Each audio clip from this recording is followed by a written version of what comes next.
Rahasia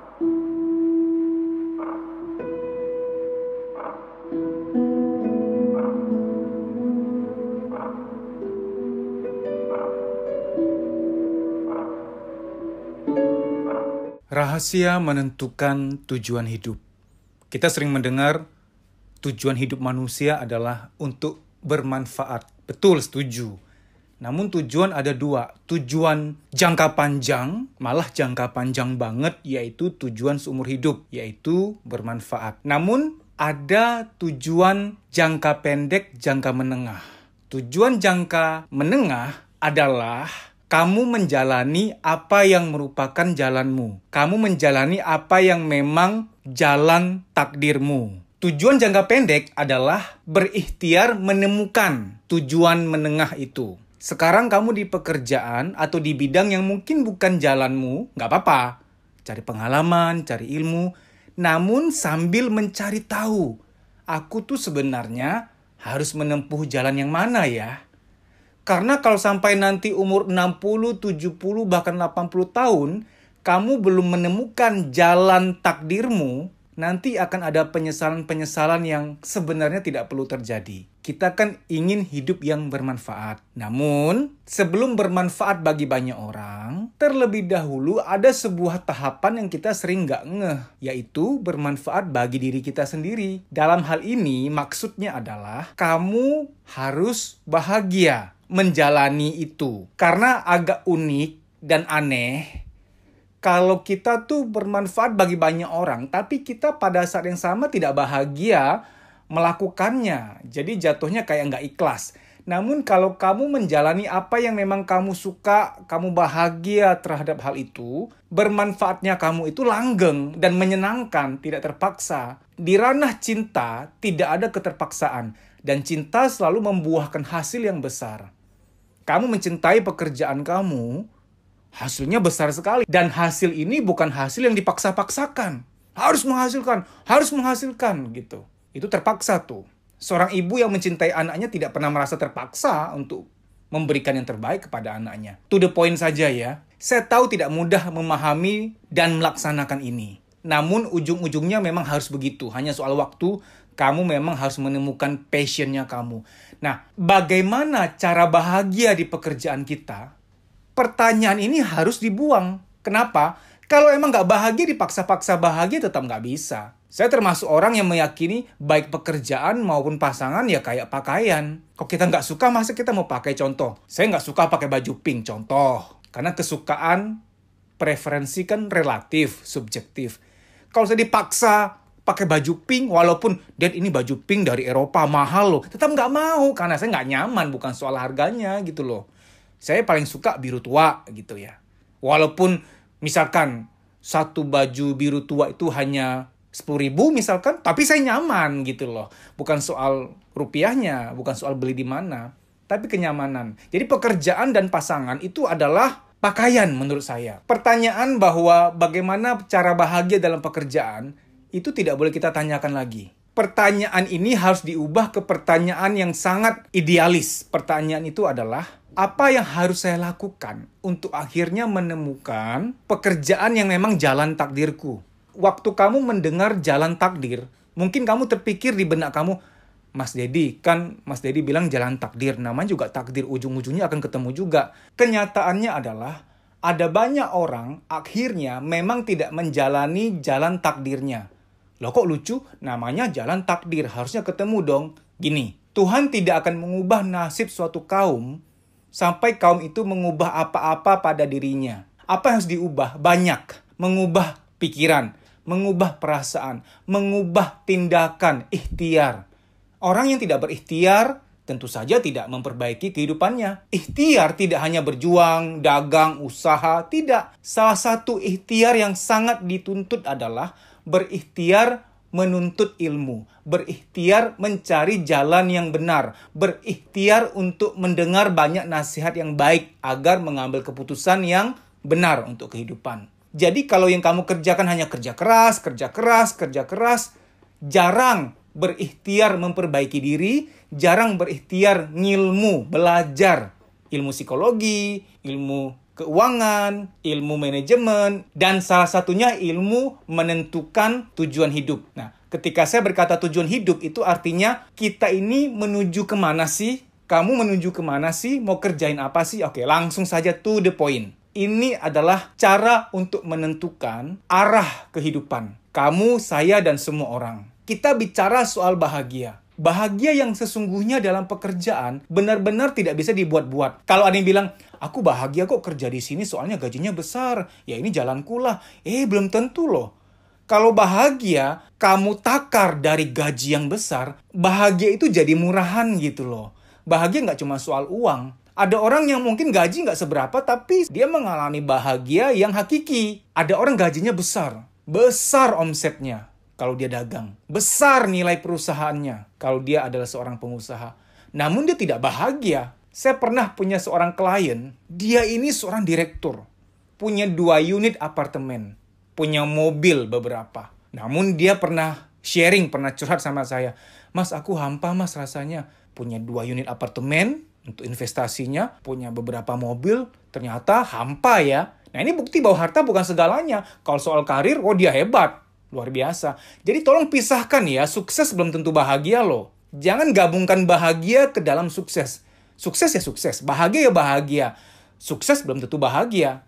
Dan bahagia yang sesungguhnya juga belum tentu sukses di takaran dunia. Kenapa saya bilang takaran dunia? Karena dunia ini menilai sukses itu apa? Kaya, status sosial tinggi, punya ini itu, terpandang. Itu kan sukses di takaran dunia. Namun sesungguhnya ada yang namanya kaya hati. Kita sudah tahu kaya hati itu apa? Bisa menikmati nikmat kecil dengan rasa yang luar biasa. Itu kaya hati. Kamu hari ini menikmati nikmat yang kecil bagi orang lain. Namun bagi kamu rasanya luar biasa enak. Itulah kaya hati. Sanggup menikmati nikmat kecil dengan rasa yang luar biasa nikmat. Itu kaya hati. Nah, orang yang kaya harta seringkali tidak disertai kaya hati.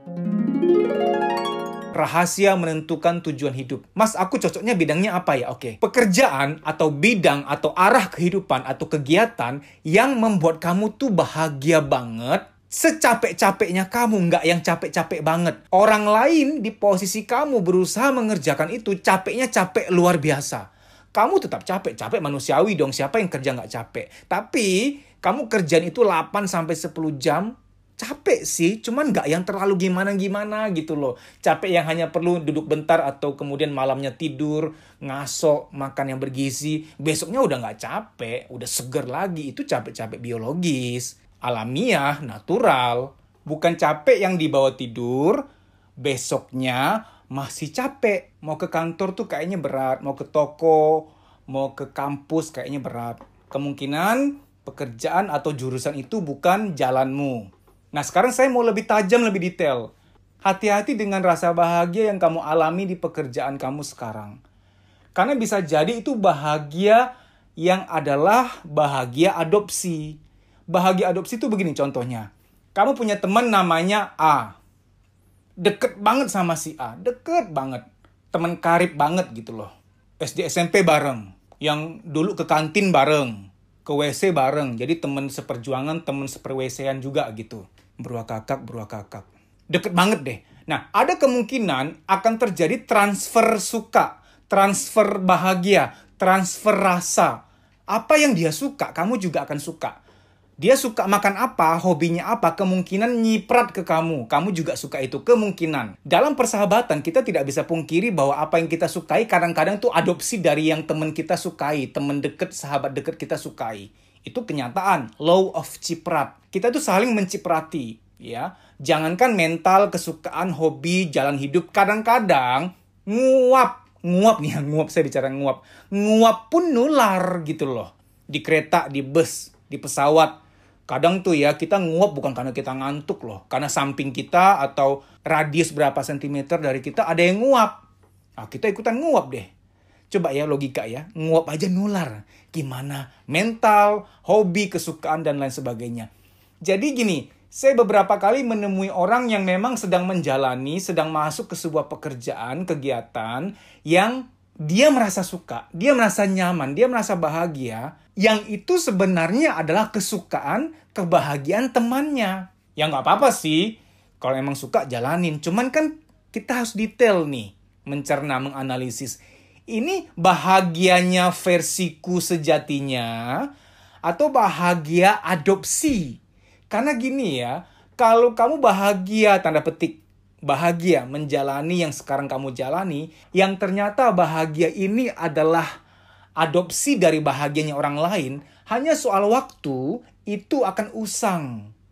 Berkurang tuh nanti tuh, di usia sekian, kok kayaknya hampa ya ngerjain ini, kayak nggak enak. Padahal dulu enjoy-enjoy aja, padahal selama belasan tahun aku menikmati tuh. Kok sekarang kayak jadi hampa, kayak nggak nyaman, kayak nggak menikmati. Berarti yang selama belasan tahun kamu jalani dan merasa oke-oke saja, nyaman-nyaman saja, ternyata itu adalah kebahagiaan adopsi.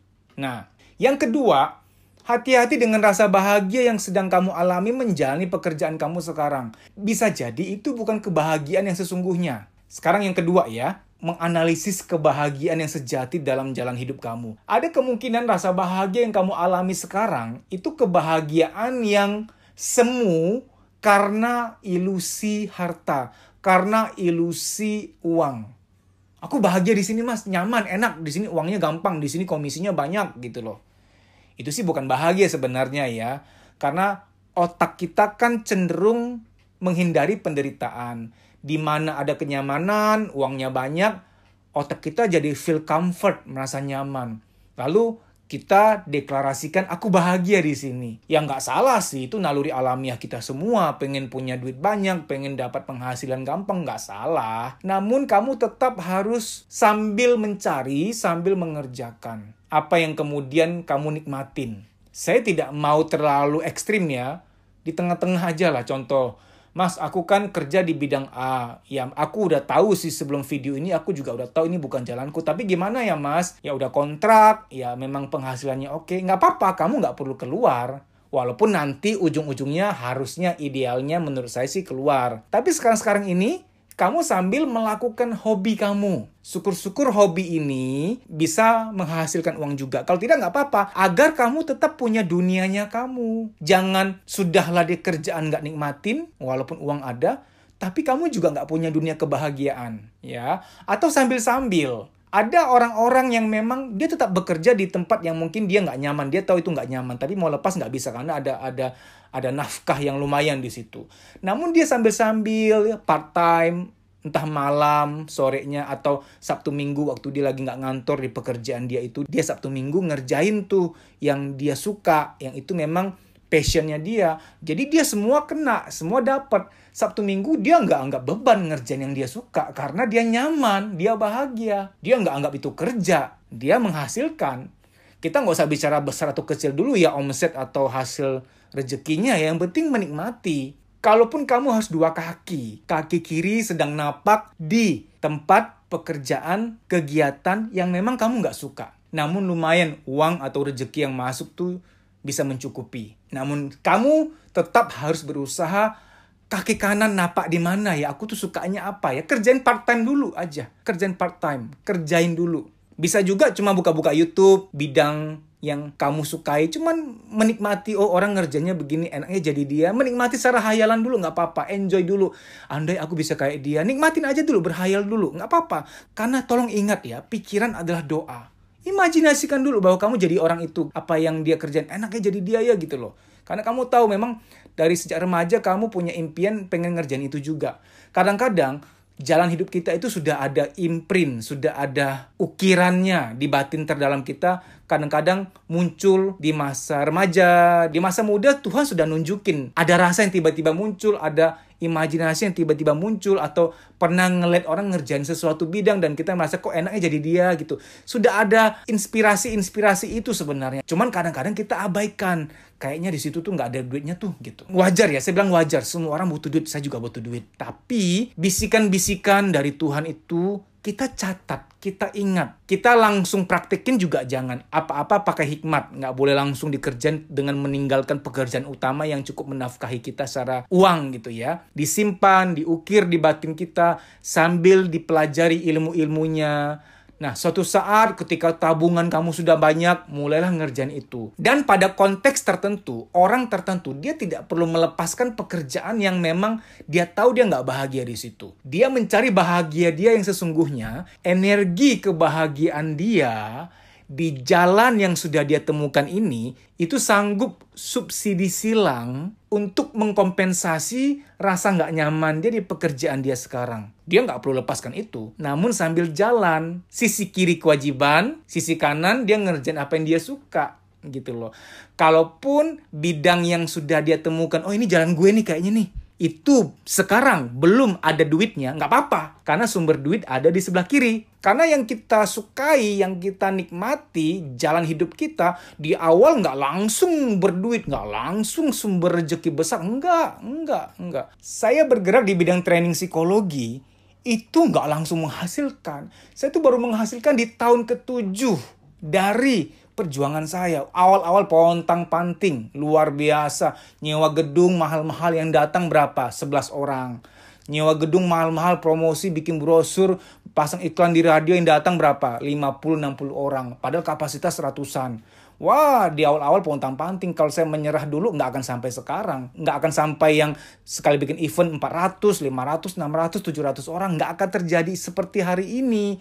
Kalau saya berhenti dari awal. Jadi, tolong buang dari pikiranmu bahwa jalan hidupku, jalan takdirku yang dimana aku merasa sangat bahagia, harus sudah banyak uang dari awalnya. Nggak akan mungkin. Buang pikiran itu. Ya, sekarang tolong kamu ukur. Aku tuh bahagia dengan pekerjaanku. Apakah kira-kira ini aku pernah meniru seseorang? Apakah karena ini adalah kebahagiaan sahabat karibku sehingga aku ikutan nyaman untuk menjalani ini? Atau apakah aku bahagia dengan pekerjaanku sekarang karena duitnya banyak? Karena bergengsi kerjain hal begini? Karena kebahagiaan sesungguhnya bukan soal gengsi loh ya. Contoh, orang-orang yang pekerja sosial. Secara gengsi nggak ada. Kalau kita bicara gengsi, ih keren dia direktur. Ih keren dia seorang petinggi. Banyak orang-orang pekerja sosial yang kalau disebut nama mereka, kita nggak pernah tahu siapa ya dia. Kita nggak pernah tahu karena nggak pernah terekspos media. Namun, dia menjalani apa yang dia suka, dia bahagia. Ya soal dia dapat duit dari mana itu rahasia Tuhan. Karena saya yakin ketika kita amanah di jalan hidupnya kita, ada aja hukum, ada aja. Itu nyata loh ya. Berawal dari coba kamu membayangkan dulu, aku maunya apa ya? Aku maunya ngerjain apa ya? Kan akan muncul tuh, ngerjain A, ngerjain B, ngerjain C. Setiap hari, perkaya imajinasi kamu tentang pilihan-pilihan yang kamu inginkan. Bayangkan benar-benar detailnya. Oh, di pekerjaan A, andai kata aku bekerja dan berkarya di bidang itu, rasanya kayaknya begini deh. Ketemu orang-orangnya begini, aktualisasi dirinya seperti ini. Bayangkan detail. Oh, di pekerjaan B, andai kata aku masuk ke bidang ini, aku berkaryanya akan sedemikian rupa, rasanya akan seperti ini, aktualisasi dirinya seperti ini. Nah, bayangan-bayangan itu kamu perkaya tiap hari. Berimajinasilah. Walaupun kadang-kadang di hati kita muncul sebuah suara, ah tukang hayal nih. Gini loh ya, banyak orang besar, banyak orang sukses, dan banyak orang yang hidupnya bermanfaat berawal dari mereka adalah tukang hayal. Apa yang salah dengan tukang hayal? Tukang imajinasi itu orang-orang yang luar biasa loh. Karena segala sesuatu tercipta 2 kali. Tercipta di alam batin dulu, baru nanti akan mewujud di alam nyata. Karena tidak hanya kata-kata adalah doa, pikiran pun adalah doa, perasaan pun adalah doa. Apa yang kamu bayangkan tentang masa depan kamu, itu adalah doa bagi kamu. Bayangkan detail antara beberapa pilihan itu. Ketika kamu bayangkan kayaknya di pekerjaan B, aku tuh nyaman banget dan bahagia banget deh. Yang kalaupun capek, nggak yang capek-capek banget, cuma capek biologis, hanya perlu tidur, hanya perlu ngasuh. Habis itu besoknya ya seger lagi gitu loh. Nah itu kemungkinan jalan kamu. Kemungkinan, saya bilang kemungkinan karena ya kita kan namanya juga berikhtiar, mencari. Gini loh, kita kan jauh dari sempurna. Tugas kita hanya memohon petunjuk dari Tuhan, banyak berdoa, memohon petunjuk. Ya Tuhan, mohon petunjuk-Mu. Jalan apakah yang hamba-Mu ini harus tempuh? Yang memang harus berdoa. Kita jauh dari sempurna. Kita hanya bisa berikhtiar, berandai-andai, mencari tahu, merasa-rasa. Kalau aku di bidang ini bahagia nggak ya? Gitu loh. Kalau memang persis yang kamu bayangkan memang adalah pekerjaan jalannya kamu, itu ngebayangin aja tuh rasanya enak banget dia. Ngebayanginnya aja tuh seneng banget gitu loh. Kalau kamu ngebayanginnya aja seneng banget, happy banget, kemungkinan itu jalannya kamu. Tapi tiba-tiba logika akan main. Emangnya gampang ke situ? Emangnya lu layak? Emangnya lu bisa? Itu mah milik orang-orang pilihan Tuhan aja. Kadang-kadang gitu kan. Hey, kamu juga orang pilihan Tuhan tahu. Emang kamu pikir Tuhan iseng ciptain kamu? Main ciptain aja. Tuhan tuh gak pernah iseng. Kamu pilihan Tuhan. Kalau gak dipilih mah gak akan ada di bumi gitu loh. Kamu tuh khusus. Kamu tuh berarti. Di dunia kamu tuh cuma satu. Kamu tuh berarti. Kamu berharga. Kamu tuh terpilih. Gak ada istilah, oh dia mah orang-orang pilihan Tuhan. Ah dia mah, orang-orang yang mengerjakan ini hanya orang-orang yang pilihan Tuhan. Orang-orang hebat. Kamu juga hebat. Ada sebuah keberhasilan yang mungkin kamu tidak mau akui selama ini. Yang walaupun kamu tidak mau akui, itu keberhasilan yang pernah terjadi. Dulu kamu adalah sebuah sperma yang memenangkan pertandingan berenang. Kamulah yang sampai ke sel telur. Kamu melawan jutaan calon-calon kembaran kamu. Kamu yang sampai duluan dalam kompetisi renang. Lawan kamu bukan 1-2, jutaan. Kalau kamu nggak menang waktu itu, yang ada di dunia saat ini yang denger rekaman video ini tuh bukan kamu, kembaran kamu. Jadi kamu pernah menang. Ilmiah loh ya, ini ilmu biologi loh. Kamu adalah pemenang. Kamu lahir sebagai pemenang. Jadi buang jauh-jauh, nggak mungkin aku bisa kerjaan itu kan tuh orang-orang hebat. Kamu hebat. Kamu hebat. Cuman kadang-kadang memang pola asuh tertentu, ada orang tua, ada guru, ada kakak, adik, ada lingkungan yang memang mengkerdilkan mental kita. Lu bisanya apa sih? Lu nyapu aja nggak beres, apalagi yang lain. Kamu tuh dasar nggak bisa diandelin. Itu label-label yang memang harus dibuang ya. Kalau nggak tuh kita merasa kecil, merasa nggak mampu gitu loh. Orang-orang yang suka membuli, melabel itu, saya harus mengatakan itu sangat berdosa. Karena kamu membatasi seseorang. Kamu membuat seseorang terkungkung hidupnya terbatasi. Dia terbelenggu oleh label yang kamu berikan. Jaga lisan kita. Kalau kita nggak bisa berkata baik, cukup diam gitu loh. Waktu kamu sudah berhasil membayangkan, di pekerjaan ini kayaknya aku happy. Nggak apa-apa. Ketika kamu sudah menemukan suatu jalan yang kamu ngebayangin aja seneng banget, happy banget gitu. Kamu yakin di bidang ini, di kegiatan ini. Kalaupun aku capek, nggak capek banget. Aku happy banget menjalani pekerjaan ini, kegiatan ini. Maka yang harus kamu lakukan berikutnya adalah doakan terus. Doakan terus, semoga ditunjukkan jalan oleh Tuhan. Semoga dibukakan kemudahan. Semoga dibukakan pintunya. Doakan terus. Jangan remehkan kekuatan doa. Lihat ketika kamu terus yakin dan berdoa, menyerahkan apa yang kamu inginkan kepada Tuhan. Lihat ya, nanti itu muncul. Kamu dibuat ketemu sama seseorang. Dibuat ketemu dengan sebuah berita. Dibuat ketemu dengan sebuah buku majalah dengan suatu artikel. Yang sambung menyambungnya untuk mewujudkan itu. Di mana ada niat, di situ ada jalan. Niat harus ada dulu. Kok nggak ada niat, gimana Tuhannya dia akan jalan? Barang siapa bersungguh-sungguh, dia pasti berhasil. Nah, kamu sudah bersungguh-sungguh belum dalam meyakini itu? Jadi bersungguh-sungguh tuh bertahap. Nggak yang bersungguh-sungguh langsung berjuang. Nggak. Sudah bersungguh-sungguhkah kamu dalam niat kamu? Udah sungguh-sungguh belum? Nah, bukti bahwa kamu bersungguh-sungguh atas niat baik kamu untuk memperbaiki kehidupan, untuk kemudian menjalani apa yang merupakan jalanmu. Buktinya adalah kamu selalu memohon kemudahan, memohon petunjuk Tuhan atas apa yang kamu inginkan, yaitu pekerjaan yang kamu impikan. Nanti akan terbuka akses-aksesnya. Itulah keajaiban. Ketika niatmu yang baik dibawa di dalam doa, itu akan berdatangan tuh. Informasi-informasi yang kamu perlukan, orang-orang yang memang harus kamu temui, itu bermunculan tuh. Puzzle-puzzle itu digabung kemudian jadi gambar besar sebuah peta yang petunjuknya semakin lama semakin jelas. Akhirnya kamu akan sampai di sana. Amin. Demikian ya, semoga video ini bermanfaat. Teman-teman, saya tetap konsisten untuk memberikan konten-konten yang berilmu. Walaupun secara manusiawi, saya sangat mungkin tergoda untuk bikin konten yang prank-prank, yang gosip, video-video yang gak jelas, supaya viewer banyak. Namun saya mau menjalani jalannya saya. Walaupun akhirnya saya tidak sekaya beliau-beliau tuh yang prank-prank, video-video nggak jelas, yang uangnya banyak banget. Saya tidak akan tergoda. Kenapa? Saya cukup bahagia bikin channel ini, bikin video-video yang mungkin nggak populer, yang nggak pernah trending. Tapi saya bahagia, saya amanah. Saya lebih ngejar amanahnya gitu loh. Nah, kamu penonton-penonton setia saya, terima kasih. Terima kasih masih mau menonton video-videonya saya yang mungkin oleh orang-orang lain, ini video nggak menarik, gak ada unsur hiburannya, kamu orang-orang hebat. Karena kamu tuh orang-orang yang haus ilmu. Orang-orang seperti kamu, saya doakan dimudahkan bahagiamu, dilancarkan semua urusanmu. Karena orang yang suka menuntut ilmu, hidupnya akan semakin membaik hari demi hari. Dan waktu demi waktu, lihat ya, petunjuk-petunjuk itu dibukakan. Kamu akan masuk ke sebuah jalan yang memang sudah adalah jalan kamu. Kamu akan bahagia di sana. Kenapa saya yakin? Karena kamu golongan orang yang masih mencintai ilmu. Saya pengen tahu dong video ini siapa yang nonton sampai selesai ya. Dengan cara ketik di komen 2 titik. Jadi orang-orang yang komen 2 titik tuh berarti orang yang nonton sampai selesai. Waktu orang lain menanyakan di komen kamu, kenapa sih komen cuma 2 titik? Kamu gak usah jawab. Kalau kamu jawab nanti, oh kata Mas Dedi yang komen 2 titik tuh artinya yang nonton sampai selesai. Nanti yang lain juga pada ikutan. Saya jadi gak tahu siapa yang benar-benar nonton sampai habis. Kenapa saya perlu informasi ini? Saya benar-benar pengen tahu siapa sih orang langka, orang yang hebat banget, yang haus ilmunya sedemikian rupa. Saya pengen tahu siapa kamu gitu. Muncul dong di komen ya. Terima kasih. Kamu bisa follow Instagram saya, dedisusanto.pj_official.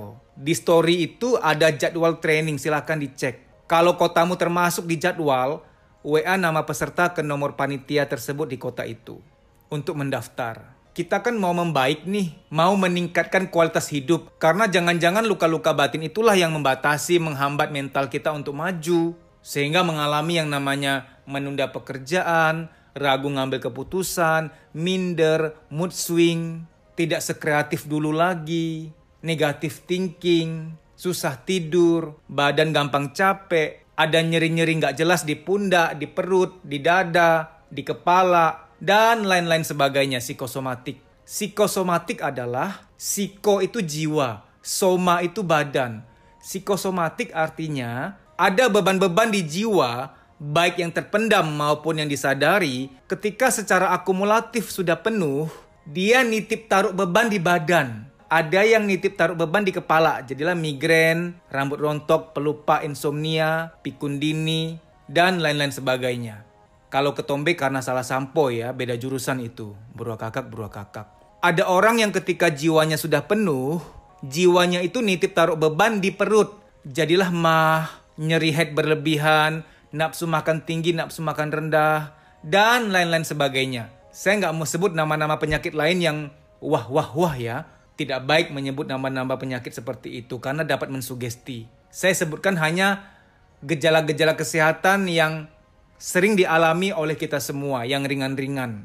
Time doesn't heal. Waktu tidak menyembuhkan. Kita perlu berusaha untuk memulihkan diri kita. Ada doa, ada usaha. Harus seimbang.